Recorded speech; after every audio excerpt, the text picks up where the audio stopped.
ఒడిశాలోని ప్రముఖ పుణ్యక్షేత్రం పూరిలో పవిత్రమైన శ్రీ జగన్నాథ రథయాత్ర అత్యంత వైభవంగా ప్రారంభం కానుంది. లక్షలాది మంది భక్తులకు దర్శనం ఇవ్వటానికి చతుర్ధామూర్తులు జగన్నాథుడు, బలభద్రుడు, సుభద్రాదేవి సిద్ధమయ్యారు. పూరి సింహద్వారం ఎదుట 3 మహారథాలు సర్వాంగ సుందరంగా ముస్తాబై కొలువుదీరాయి. ఈ రథాలపై అధిరోహించి స్వామివారు తన సోదర సోదరీమణులతో కలిసి గుడించ ఆలయానికి పయనమవుతారు.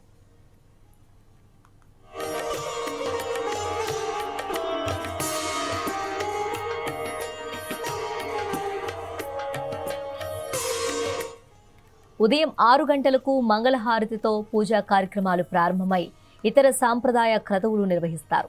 ఉదయం 9 గంటలకు 3 రథాల ప్రతిష్టాపన కార్యక్రమం జరిగింది. ఉదయం 9:30 స్వామివారి అత్యంత పవిత్రమైన పహండి అంటే విగ్రహాలను రథాలపైకి తీసుకొచ్చే కార్యక్రమం ప్రారంభమైంది. మధ్యాహ్నం కల్లా పహండి ప్రక్రియ ముగించాలని లక్ష్యంగా పెట్టుకున్నారు. స్వామివార్లకు చిత్తాలాగి ప్రత్యేక అలంకరణలు చేపడతారు.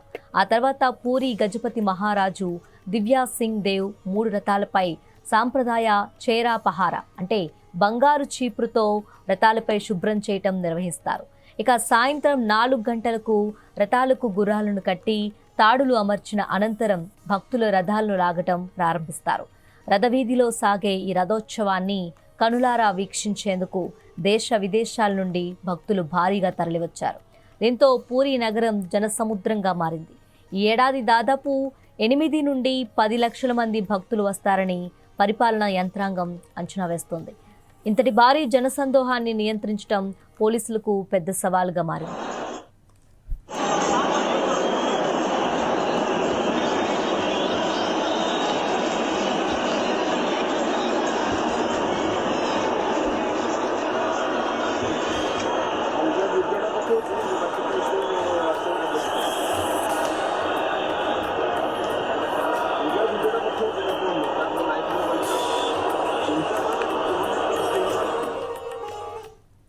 మరోపక్క ట్రాఫిక్ సమస్యలు తలెత్తకుండా భక్తులు సులభంగా దర్శనం చేసుకునేలా కట్టుదిట్టమైన భద్రతా వ్యూహాన్ని సిద్ధం చేశారు.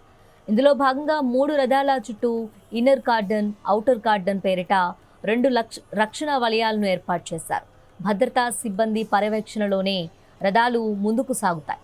రథయాత్రకు భారీ సంఖ్యలో భక్తులు వస్తారన్న అంచనాతో ఒడిశా ప్రభుత్వం కని విని ఎరుగని రీతిలో ఏర్పాట్లు చేసింది. భద్రత కోసం 13,000 మందికి పైగా పోలీస్ సిబ్బందిని కేంద్ర బలగాలను మోహరించారు.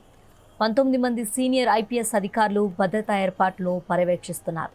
473 సీసీటీవీ కెమెరాలు, 65 భారీ ఎల్ఈడి స్క్రీన్లను ఏర్పాటు చేశారు. రథయాత్రను శాంతి భద్రతలతో పూర్తి చేసేందుకు అందరూ సహకరించాలని ముఖ్యమంత్రి సలహాదారు మాజీ డీజీపీ ప్రకాష్ మిశ్రా విజ్ఞప్తి చేశారు.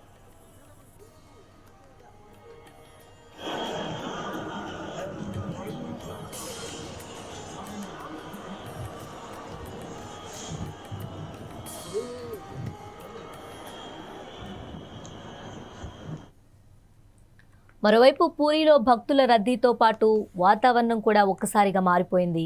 బంగాళాఖాతంలో ఏర్పడిన అల్పపీడన ప్రభావంతో శ్రీ క్షేత్రంలో ఎడతెరిపి లేకుండా భారీ వర్షాలు కురుస్తున్నాయి. నిరంతరాయంగా కురుస్తున్న వానల వల్ల స్థానిక జనజీవనం అస్తవ్యస్తంగా మారినప్పటికీ భక్తుల ఉత్సాహం మాత్రం తగ్గలేదు. రానున్న కొన్ని గంటల పాటు పూరిలో అత్యంత భారీ వర్షాలు కురిసే అవకాశం ఉన్నందున ప్రాంతీయ వాతావరణ కేంద్రం రెడ్ అలర్ట్ జారీ చేసింది. నేడు రోజంతా వర్షం పడే సూచనలు ఉన్నందున ఈసారి భక్తులు వానలో తడుస్తూనే భక్తి శ్రద్ధలతో జగన్నాథుని రథాన్ని ముందుకు లాగనున్నారు.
It's